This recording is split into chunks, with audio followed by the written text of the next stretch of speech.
Welcome back students. ये आज का जो टॉपिक है अलजेब्रिक आइडेंटिटी, ये क्लास 9th के लिए है और 9th से आगे जितने भी आप क्लास में जाएंगे उन सभी क्लासेस में ये टॉपिक आपको बहुत ही काम में आएगा। ये जो लिखा हुआ है अलजेब्रिक आइडेंटिटी, बहुत सारी आइडेंटिटी होती हैं जिसमें कुछ आइडेंटिटी हमने यहाँ पर शो की हैं। इनको आपको याद करना है, समझना है किस तरीके से किस आइडेंटिटी को एक दूसरे में चेंज कर सकते हैं और किस तरीके से किस आइडेंटिटी को लिखा जाता है, ये सभी आज हम डिस्कस करेंगे। ये जो आपकी एक्सरसाइज है 2.5, ये बहुत ही ज़्यादा इंपॉर्टेंट एक्सरसाइज है। इसमें से बहुत सारे क्वेश्चन एग्जाम में आती हैं और जितने भी क्वेश्चन हैं ये सभी के सभी इंपॉर्टेंट क्वेश्चन हैं और ये जितने भी क्वेश्चन सॉल्व होंगे वो सभी इन्हीं आइडेंटिटी पर बेस्ड हैं। इन्हीं आइडेंटिटी से क्वेश्चन को हम सॉल्व करेंगे। किस क्वेश्चन में कौन सी आइडेंटिटी यूज होगी उसके बारे में भी डिस्कशन करेंगे, लेकिन उससे पहले हम आपको ये बता दें कि जितनी भी आइडेंटिटी लिखी हुई हैं इनको आपको बहुत अच्छी तरीके से समझना है, पढ़ना है, लिखना है और याद करना है। इनको कई बार लिखने की आप प्रैक्टिस कीजिए। जितनी बार आप इनको लिखने की प्रैक्टिस करेंगे और उतनी बार ये आपको क्या हो जाएंगे, याद हो जाएंगे। तो यहाँ पर जो आइडेंटिटी लिखी गई हैं 1, 2, 3, 4, 5, कुल मिलाकर 8 आइडेंटिटी हैं और 8 जो आइडेंटिटी हैं इनको भी कई तरीके से लिख सकते हैं। एक आइडेंटिटी को भी कई तरीके से लिख सकते हैं। फिर भी हम यहाँ पर आपको कोशिश करेंगे कि जितनी भी आइडेंटिटी हैं वो आपको अच्छी तरीके से समझ में आ जाए। तो आइडेंटिटी को हमने पार्ट में बांट लिया है कि जितनी भी ये 5 आइडेंटिटी हैं 1, 2, 3, 4, 5, ये सभी स्क्वायर आइडेंटिटी हैं। स्क्वायर आइडेंटिटी का मतलब है इनकी जो पावर है वो 2 है, 2 से ज्यादा नहीं है। तो देखिए यहाँ पर जो आइडेंटिटी लिखी है सब में नेगेटिव पावर कितनी है, 2 है। और जो सेकंड टाइप की जो आइडेंटिटी है वो है क्यूब आइडेंटिटी, क्योंकि उसकी जो मैक्सिमम पावर है वो कितनी है, 3 है। तो इस तरह की आपको आइडेंटिटी याद करनी है और इसी तरह के आपको क्वेश्चन होंगे कि स्क्वायर वाले और क्यूब वाले। स्क्वायर वाले में हम स्क्वायर की आइडेंटिटी लगाएंगे और क्यूब वाले में हम क्यूब की आइडेंटिटी लगाएंगे। साथ ही साथ हम ये भी देखेंगे जो स्क्वायर की आइडेंटिटी है उसमें टर्म को लेकर भी आइडेंटिटी बनती है कि यहाँ पर जो 1, 2, 3 और 4 तक जितनी भी आइडेंटिटी हैं उसमें 2 टर्म है, x by x by x by. ठीक है, इस तरह की टर्म है। जरूरी नहीं है जो आपने आइडेंटिटी बनाई है या आपने आइडेंटिटी याद की हैं वो x और y में ही हो। उनकी जगह आप कुछ भी लिख सकते हैं। x और y की जगह a और b भी लिख सकते हैं, p और q भी लिख सकते हैं। मतलब 2 चीजें डिफरेंट होंगी, मतलब 2 टर्म जरूर होनी चाहिए आपके पास, तभी आप इस वाली आइडेंटिटी का यूज कर सकते हैं। अगर मैंने x और y यूज किया है तो आप x की जगह पर a, y की जगह b लिख सकते हैं, या x की जगह p, y की जगह q लिख सकते हैं, कुछ भी लिख सकते हैं। ये तो एक जनरल चीजें हैं, ठीक है, जो आपको क्वेश्चन को सॉल्व करते समय आपकी हेल्प करेंगे। ठीक, तो यहाँ पर जो आइडेंटिटी लिखी हुई है कुल मिलाकर 8 आइडेंटिटी है। तो फर्स्ट आइडेंटिटी देखते हैं क्या लिखी हुई है, x प्लस वाई का होल स्क्वायर। 2 टर्म है x और y, कितनी टर्म हो गई यहाँ पर, 2 x और y, इनको ब्रैकेट में क्लोज किया और पावर कितनी है, 2, x प्लस वाई का होल स्क्वायर। तो जब हम इसको ओपन करेंगे तो इस फॉर्म में बनेगी x square plus y square plus के 2xy। यहाँ भी पावर 2 है, यहाँ भी पावर 2 है और यहाँ भी पावर 2 है। आप सोच रहे होंगे यहाँ पर तो बन नहीं है, यहाँ पर 2 है, x की अलग है y की अलग है, तो दोनों को मिलाकर 2 हो गई पावर। ठीक है, तो कुल पहले टर्म हमारे पास थी 2। जब हम इसको ओपन करेंगे, जब इसको आइडेंटिटी को लिखने की कोशिश करेंगे तो ये 3 टर्म में बदल जाएगी। X square y square 2 term square की बनेंगी और लास्ट की 2 टर्म में वो मल्टीप्लाई की टर्म है 2xy। इस आइडेंटिटी को हम ऐसे भी लिख सकते हैं x square plus 2xy plus y square. Y square हमने बाद में कर दिया, 2xy कहाँ लिख लिए, बीच में लिख लिए, आप कैसे भी लिख सकते हैं। ठीक है, और दूसरी आइडेंटिटी जो है वो है x माइनस वाई का whole square. X minus y का होल स्क्वायर का मतलब क्या है कि x square plus y square minus के 2xy। एक्स माइनस वाई की जगह पर हो सकता है x माइनस 10 हो सकता है, x माइनस 9 हो सकता है, या 9 माइनस p हो सकता है, कुछ भी हो सकता है। तो जिसकी जगह पर जो भी चीज यूज हो रही होगी हम भी उसकी जगह पर वही चीज यूज करेंगे और आइडेंटिटी से उस क्वेश्चन को सॉल्व करेंगे। जो सेकंड आइडेंटिटी है, थर्ड आइडेंटिटी है x square minus y square. ये जो स्क्वायर लगा हुआ है ब्रैकेट के अंदर लगा हुआ है दोनों टर्म पर, x पर भी स्क्वायर है, y पर भी स्क्वायर है। और इससे पहले जो आइडेंटिटी है वो टर्म पर नहीं है, टर्म के बाहर जो ब्रैकेट है उस पर लगी हुई है। तो उन वाली को कहते हैं होल स्क्वायर। इसे होल स्क्वायर नहीं पढ़ेंगे, इसको पढ़ेंगे x square minus y square, और इससे पहले जो आइडेंटिटी है वो पढ़ी जाएगी एक्स प्लस वाई का होल स्क्वायर। और यहाँ पर है एक्स स्क्वायर वाई स्क्वायर, दोनों पर स्क्वायर है और बीच में साइन किसका लगा हुआ है, माइनस का। तो इसकी जो आइडेंटिटी होती है तो इसके दो फैक्टर हो जाते हैं। इन दोनों जिन पर स्क्वायर लगा हुआ होता है एक्स पर वाई पर, हम क्या काम करते हैं, उन्हीं को ऐड करते हैं, उन्हीं को सब्ट्रैक्ट करते हैं। जिन पर स्क्वायर लगा होता है एक्स को भी ऐड, एक्स और वाई को ऐड करेंगे और एक्स और वाई को सब्ट्रैक्ट करेंगे। तो देखिए एक्स पर स्क्वायर है, वाई पर स्क्वायर है, बीच में साइन माइनस का है, तो एक्स और वाई को ऐड करेंगे और एक्स और वाई को सब्ट्रैक्ट करेंगे। दो ब्रैकेट बनेंगी, मतलब दो फैक्टर बनेंगे और बीच में साइन का आएगा मल्टीप्लाई का। इस तरह की ये आइडेंटिटी है। ये जितनी भी आइडेंटिटी होती हैं ये रिवर्सिबल होती हैं।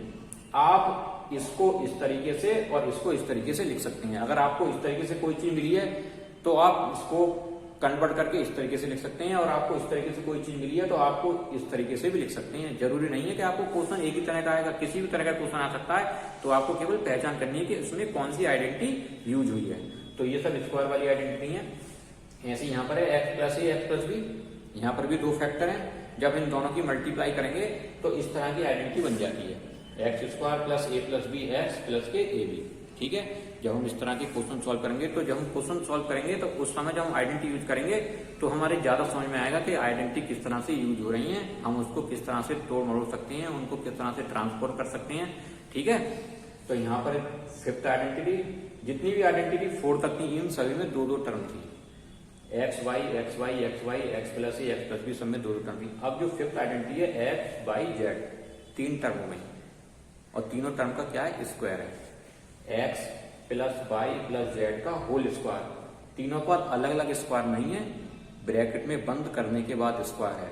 क्या काम करेंगे इसको, एक्स का अलग स्क्वायर, वाई का अलग स्क्वायर, जेड का अलग square, plus 2xy 2yz 2zx, 1 2 3 4 5 6 term आ गई।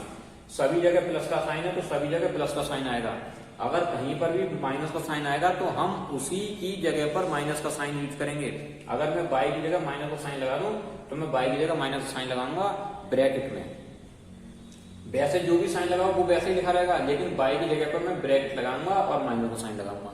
ठीक है, तब वो काम करूंगा। अगर मेरे पास कोई साइन नहीं है माइनस का तो जैसी है वैसे ही यूज करेंगे।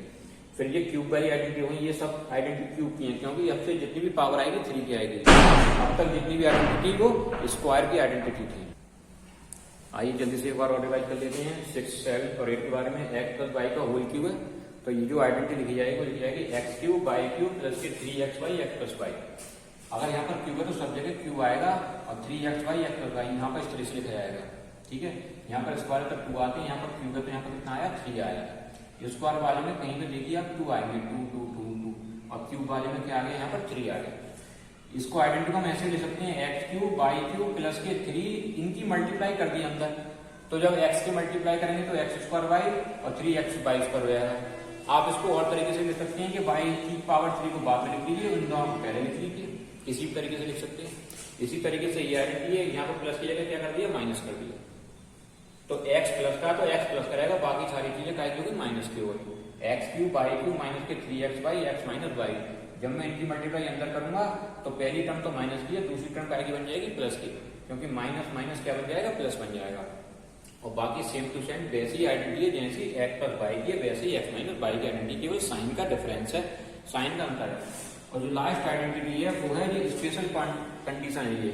ठीक है, वैसे तो आपको ये वाली आइडेंटिटी याद करनी है, केवल यहाँ से एक्स की पावर 3 वाई की पावर 3 जेड की पावर 3, इसमें सभी टर्म पर क्यूब लगा हुआ है, और माइनस 3xyz ये सब मल्टीप्लाई में और 3 की टाइम्स है, 3 की मल्टीप्लाई है। यहाँ पर एक्स वाई जेड माइनस के 3xyz equal to x plus y plus z, ये अलग ब्रैकेट है, इसमें एक्स वाई जेड एड हो रहे हैं, और दूसरी ब्रैकेट में स्क्वायर की आइडेंटिटी लगी हुई है, x square plus y square plus z square, और यहाँ पर साइन चेंज हो गई, माइनस के x y y z z x. ठीक है, ये भी अपनी एक तरीके से होते हैं कि इनका तरीका क्या होता है लिखने का। जैसे कोई सर्किल बनाया हमने, यहाँ पर लिख लिया एक्स, यहाँ लिख लिया वाई और यहाँ लिख लिया जेड, तो ये एक्स वाई वाई जेड और जेड एक्स आएंगे, एक्स वाई वाई जेड और जेड एक्स, ये जेड एक्स आएंगे। समझ गए, ये याद करने के थोड़े तरीके होते हैं कि इससे हम जल्दी से याद कर सकते हैं। ऐसे यहाँ पर लिखा हुआ है एक्स वाई, तो एक्स वाई हो गया, फिर वाई जेड, तो वाई जेड हो गया, और ये जेड एक्स, तो जेड एक्स हो गया। इस तरीके से हम लर्न कर सकते हैं अपनी चीजों को, ठीक है। तो यहाँ पर ये वाली आइडेंटिटी हो गई। इसमें एक स्पेशल केस हो जाता है कि अगर x plus y plus z की वैल्यू 0 हो जाए, इसकी जगह क्या हो जाए, 0 हो जाए, किसी भी तरीके से क्वेश्चन में हमें दे रखा है या किसी तरीके से 0 आ रही है, तो जब हम 0 रख देंगे इसकी जगह, 0 की मल्टीप्लाई से करेंगे, ये पूरी चीज 0 बन जाएगी। जब ये 0 बन जाएगी तो हमारे पास केवल ये टर्म रह जाएगी x की पावर 3 y की पावर 3 प्लस z की power 3 minus 3xyz is equal to क्या रहेगा, ये सब 0 बन गया। तो माइनस की चीज को हटाकर प्लस की तरफ कर देंगे, तो ये आइडेंटिटी बन जाएगी x3 y3 z3 is equal to 3xyz। आपको ये सभी आइडेंटिटी अच्छी तरीके से याद करनी है, क्योंकि कोई भी क्वेश्चन आएगा सॉल्व करने के लिए तो हम इन्हीं आइडेंटिटी का यूज करके क्वेश्चन को सॉल्व करेंगे। अगर हमें ये आइडेंटिटी याद नहीं है, लर्न नहीं है, हमें ये लिखनी नहीं आ रही, समझ में नहीं आ रही, तो हम किसी भी क्वेश्चन को सॉल्व नहीं कर पाएंगे। जो हमारी एक्सरसाइज 2.5 है उसका 1-2 क्वेश्चन हम कर सकते हैं, लेकिन बाकी क्वेश्चन नहीं हो पाएंगे फिर, क्योंकि जितने भी क्वेश्चन हैं वो सब आइडेंटिटी पर ही बेस्ड है। जैसे आपके सामने मैं बताऊं कि यहाँ पर कोई क्वेश्चन दे दिया कि 100 की पावर 3 को सॉल्व कीजिए, कितना आंसर आएगा। तो बहुत से बच्चे क्या करेंगे कि 100 मल्टीप्लाई 100 कर देंगे। अच्छी बात है, कर दिया, लेकिन उसने कंडीशन लगा दी यूजिंग आइडेंटिटी, कि आप आइडेंटिटी का यूज करके सॉल्व कीजिए, आइडेंटिटी का यूज कीजिए, तब आप बताइए 100 की पावर 3 का मान क्या होगा या उसकी वैल्यू क्या होगी। तो आप फंस गए। आपको आइडेंटिटी पता होना चाहिए कि आप यहाँ पर कौन सी आइडेंटिटी यूज होगी। यहाँ पर 100 है तो 100 तो केवल एक ही लिखा हुआ है, जबकि जितनी भी आइडेंटिटी है सब में 2 टर्म होती है, और यहाँ पर पावर 3 है तो पावर 3 वाली आइडेंटिटी यूज होगी, या तो 2 टर्म की होगी या फिर कौन सी टर्म की होगी, 3 टर्म की होगी। तो ये क्वेश्चन कैसे सॉल्व किए जाएंगे तो इसके बारे में हम बाद में डिस्कस करेंगे। पहले आप जितनी भी आइडेंटिटी है इनको याद कर लीजिए, ठीक है। इसके बाद आपके लिए क्वेश्चन है यहाँ पर, what is the difference between equation and identity. Equation और आइडेंटिटी में क्या डिफरेंस होता है ये आप हमें कमेंट करके बता दीजिए, ठीक है, कि इक्वेशन और आइडेंटिटी में क्या डिफरेंस होता है, इक्वेशन क्या होती है, आइडेंटिटी क्या होती है, क्या ये दोनों एक ही बात है, अगर एक ही बात है तो क्यों, अगर डिफरेंट है तो क्यों, आइडेंटिटी को हम कैसे पहचानते हैं, इक्वेशन को हम कैसे पहचानते हैं, इनमें क्या रिलेशन होता है या क्या रिलेशन नहीं होता है, इनको हम किस तरीके से, अगर क्या दोनों सेम होती है तो सेम बताइए, अगर डिफरेंट तो डिफरेंट बताइए, ठीक है। लेकिन यहाँ पर जो भी चीजें मैंने लिखी हैं ये सब आइडेंटिटी हैं, इक्वेशन नहीं है, ठीक है। इक्वेशन आपको बताना है क्या ये इक्वेशन हो सकती हैं या नहीं हो सकती हैं, ठीक है। Thank you, have a nice day.